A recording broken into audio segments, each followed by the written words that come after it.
Hello বন্ধুরা, নতুন একটা ভিডিওয় তোমাদের সকলকে স্বাগত। তো বন্ধুরা, আজকে চিকেনের একটা অন্য ধরনের রেসিপি করব। সাধারণত বাইরের চিকেন কাবাব, চিকেন পকোড়া সবাই কিন্তু ভালোবাসি, সেরকম আমাদের বাড়িতেও ব্যতিক্রম নয়। আমার ছেলে বলো, আমরা বলো, সবাই ভালোবাসি।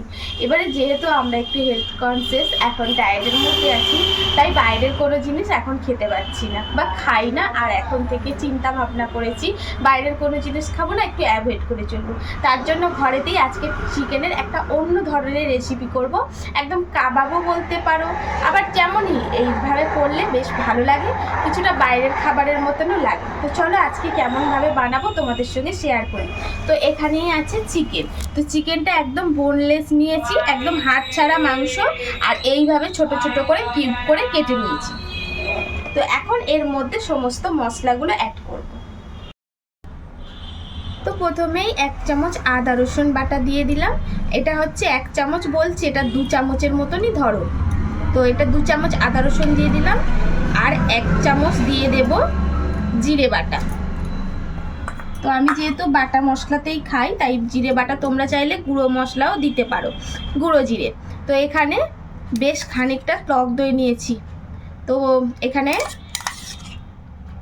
মানে এই 3 চামচের মতন টক দই নিয়েছি। আর এখন 1/2 চামচের মতন গোলমরিচের গুঁড়ো।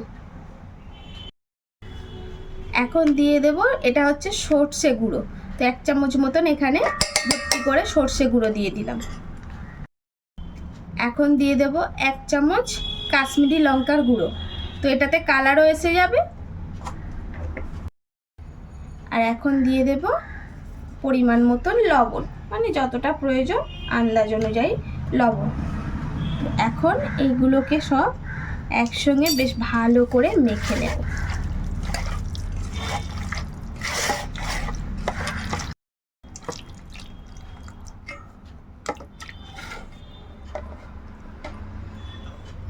তো খুব সুন্দর করে সমস্ত কিছু মাখিয়ে নিয়েছি। এখন এটাকে 4 থেকে 5 ঘন্টা ম্যারিনেট করে রেখে দিতে হবে ঢাকা দিয়ে। তো যাদের হাতে সময় না থাকবে তারা অন্তত পক্ষে 1 থেকে 2 ঘন্টা ম্যারিনেট করো। তো আমি এটা প্রায় 5-6 ঘন্টা আগে ম্যারিনেট করে রাখছি। আমি কিন্তু এটা বিকেলবেলা বানাবো, আর এখন সকালবেলায় মাংসটা এনে এটা ম্যারিনেট করে রেখে দিলাম। এটা যতক্ষণ ম্যারিনেট করে রেখে দেবে, এটা তত কিন্তু খেতে সুস্বাদু হবে আর চিকেনটা খুব সফট হবে। তো এইভাবে এখন রেখে দেবো ম্যারিনেট করে। তো বন্ধুরা, প্রায় 5 ঘন্টা মতন ম্যারিনেট করে রেখে দিয়েছিলাম এটা। আর এখন এটাকে ভাজবো। তো দেখো 5 ঘন্টা পরে এইরকম হয়েছে। তো চলো এখন এখানে গ্যাসটা জ্বেলে কড়াটা বসিয়ে দিয়েছি, আর কড়াটাও গরম হয়ে এসছে। তো এখন এই কড়ার মধ্যে দিয়ে দেব একটু মাখন। আর মাখনটা বেশ ভালো করে কড়ার গায়েতে লাগিয়ে দেব।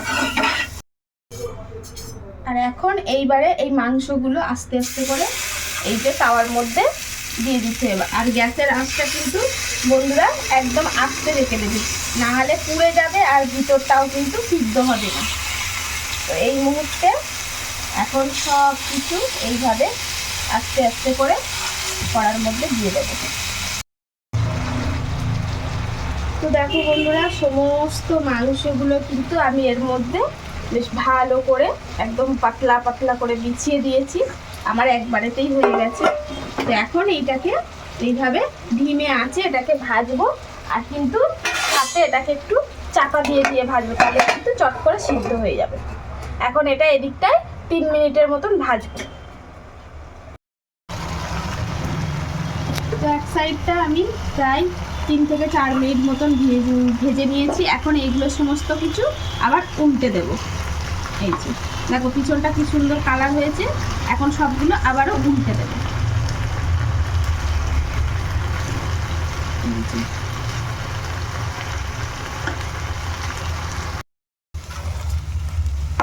তো এইভাবে সবগুলো উল্টে দিয়েছি। এখন এই উল্টো দিকটাও প্রায় 3 থেকে 4 মিনিট আবার একটু ভেজে নেব লাল লাল করে। তো বন্ধুরা একদম রেডি, মানে এদিকে 3 থেকে 4 মিনিট, ওদিকে মানে 8-10 মিনিটে আমার এটা কিন্তু রেডি হয়ে গেল। এই দেখো কি সুন্দর ছেড়ে ছেড়ে যাচ্ছে, দেখো কাবাবগুলো। তো এখন এইবারে গ্যাসটা বন্ধ করে দেব। তো বন্ধুরা একদম রেডি আর একদম দুর্দান্ত হয়েছে, খুব সুন্দর হয়েছে আর খুব সুন্দর সফট হয়েছে। তো এইভাবে একদম গার্নিশ করেছি। তো কেমন লাগছে প্লিজ বলো। আর এই যে এখন গবলুকে দিয়ে দেখছি, গবলু খেয়ে বলবে কেমন হয়েছে, ঠিক আছে? তো গবলু খেয়ে বলো, গরম আছে একটু ফুক দিয়ে খাও, ঠিক আছে?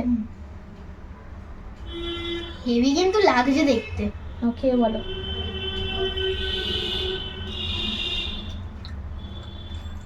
দোকানদাররা তো এখানে ফিকে পড়ে যাবে ঘুমো। হ্যাঁ দুর্দান্ত হয়েছে মা, এরকম বাড়ির খাবার করে বুঝলে, বাইরে খাবো না, খেলে সত্যি বোঝা যাবে না, দারুণ লাগছে। আর এখানে একটু লেবু লঙ্কা দিয়েছি, আর একটু লেবু দিয়ে খেলে না বন্ধুরা খুব ভালো লাগে। তো এখানে একটুখানি লেবু নিচ্ছি আর একটু পেঁয়াজ। তো আমি একটু টেস্ট করে তোমাদেরকে দেখো। বলছি। হেভি লাগবে। গরম কিন্তু সবে নামিয়েছি। আর এর সঙ্গে বন্ধুরা তোমরা কিন্তু আর একটা জিনিস দিয়ে খেতে পারো, রায়তা। তো আমরাও রায়তা বানিয়েছি, তো তোমাদেরকেও বলছি সসটা না খাওয়াই ভালো।